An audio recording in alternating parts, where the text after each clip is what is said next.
Hello दोस्तों, नमस्कार। मेरा नाम रोहित कुमार तिवारी है। मैं बुलेट ट्रेन प्रोजेक्ट में काम करता हूँ। देखिए, अभी सेगमेंट अभी बन रहा है। अभी देखिए वर्किंग प्रोजेक्ट में लगा हुआ है और कुछ बन के अभी रेडी हो गए हैं। मैं आपको आगे दिखा रहा हूँ। ये हमारे बैचिंग प्लांट का व्यू है। आप लोग बताइएगा कमेंट में कैसा है। अभी सब वर्क एक्टिविटी करने जा रहा था। ये देखिए सर्वे का पॉइंट है, यहाँ से पूरा लेवल लेता है सेगमेंट का।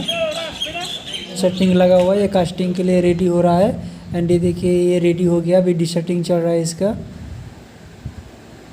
सुबह सुबह बारिश का भी मौसम बन रहा है। और ये देखिएगा इतना हमारा बन के अभी रेडी है। ये देखिए देखने में भी बहुत अच्छा लग रहा है। तो वीडियो को लाइक और सब्सक्राइब जरूर करिएगा। धन्यवाद।